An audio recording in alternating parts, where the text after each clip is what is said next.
Hello friends, welcome to my YouTube channel. आज की इस वीडियो में हम कक्षा 10वीं मैथ सीरीज को आगे बढ़ाते हुए प्रश्नावली 1.2 की एक बहुत ही महत्वपूर्ण प्रमेय है, अंकगणित की आधारभूत प्रमेय। तो आज हम इस वीडियो में इस प्रमेय के बारे में डिस्कस करेंगे। तो वीडियो आप लोगों के लिए बहुत ही महत्वपूर्ण होने वाली है, क्योंकि इस प्रमेय के माध्यम से बहुत सारी सवालें हल होती हैं। तो अगर आप पहले की वीडियो चाहते हैं तो डिस्क्रिप्शन में लिंक है, तो वहाँ से आप जाके देख सकते हैं। अब हम प्रमेय की ओर बढ़ते हैं।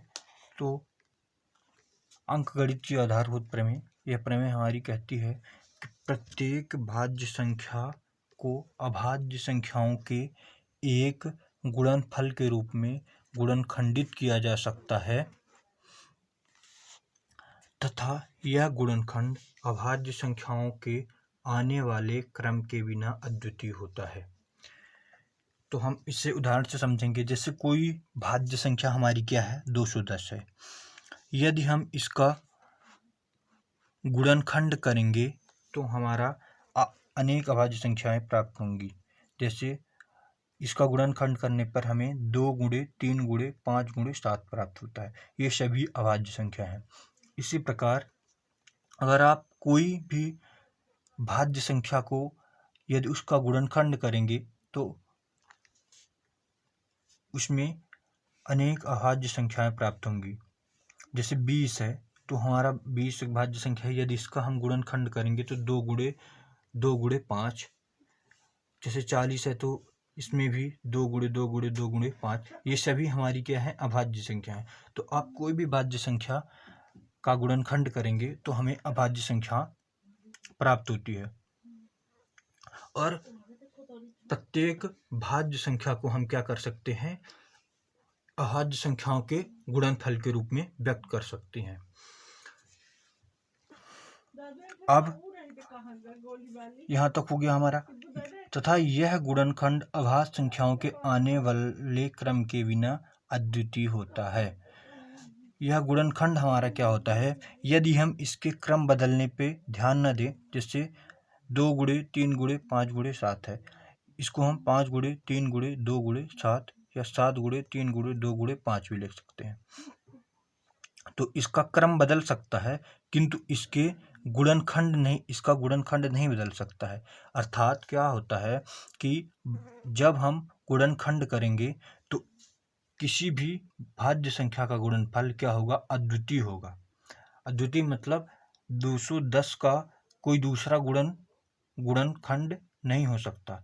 सिर्फ 2 गुणे 3 गुणे 5 गुणे 7 ही हो सकता है। इसका क्रम बस बदल सकता है, जिसको हमें ध्यान नहीं देना है। अब हम आगे बढ़ते हैं। अंकगणित की आधारभूत प्रमेय से या CF की परिभाषा देखेंगे। जैसे संख्याओं में प्रत्येक उभयनिष्ठ अभाज्य गुणनखंड की सबसे छोटी घात का गुणनफल। संख्याओं में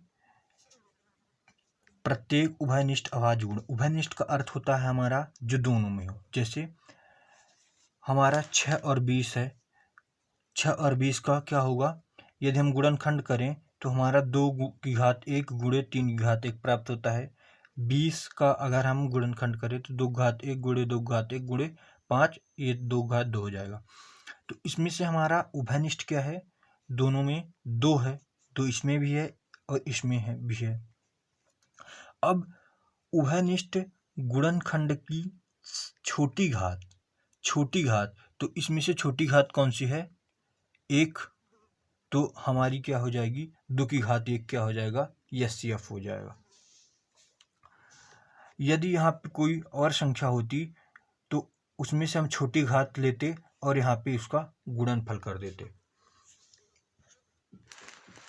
अब लघुत्तम समवर्ती की परिभाषा क्या है, संख्याओं में संबद्ध प्रत्येक अभाज्य गुणनखंड की सबसे बड़ी घात का गुणनफल। अर्थात जब हम गुणनखंड करेंगे किसी संख्या का, 2 संख्याओं का, तो उसमें से अगर ये LCM हमें ज्ञात करना है तो उसमें से हमें प्रत्येक अभाज्य गुणनखंड को लेना पड़ेगा। उसमें से हमें उभयनिष्ठ को नहीं, बल्कि प्रत्येक अभाज्य गुणनखंड को लेना पड़ेगा। जैसे ये 3 को भी गुणा करना पड़ेगा, 5 का भी गुणा करना पड़ेगा, और जो उभयनिष्ठ हैं, जैसे 2 इसमें उभयनिष्ठ हैं, तो इसमें हमें बड़ी घात को लेना है। तो हमारी बड़ी घात 2 की घात 2 हो गई।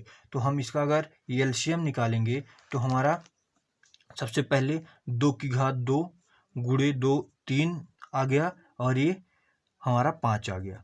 और इसका अगर हम पूरी तरह से गुणनफल कर दें तो हमारा एलसीएम प्राप्त हो जाता है।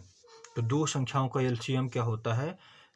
प्रत्येक अभाज्य गुणनखंड के सबसे बड़ी घात का गुणनफल। हमें प्रत्येक संख्या इसमें से एलसीएम में लेनी पड़ेगी। अब हम आगे बढ़ते हैं। दो संख्याओं के लघुत्तम तथा महत्तम का गुणनफल क्या होता है? उन दोनों संख्याओं के गुणनफल के बराबर होता है। जैसे 6 और 20 का क्या हो? 6 और 20 का हमारा क्या होता है? 6 और 20 का महत्तम हमारा 2 की घात 1 और लघुत्तम हमारा 2 की घात 2 गुणे 3 गुणे 5 होता है। यहाँ पे देखिए, तो यदि हम इसका गुणनफल करें तो हमारा 120 प्राप्त होता है। और संख्या हमारी क्या है? 6 और 20 है, तो यदि हम इसका गुणनफल करें तो 120 प्राप्त होता है। तो इससे पता चलता है कि दो संख्याओं का महत्तम समावर्तक तथा लघुत्तम संख्या समावर्तक क्या होता है? उन दोनों संख्याओं के गुणनफल के बराबर होता है। धन्यवाद दोस्तों। आई होप वीडियो अच्छी लगी होगी। यदि वीडियो अच्छी लगी हो तो वीडियो को लाइक कर दें, अपने दोस्तों के साथ शेयर करें, चैनल को सब्सक्राइब कर लें ताकि इसी प्रकार की नॉलेजफुल वीडियो आप सबसे पहले प्राप्त कर सकें। धन्यवाद।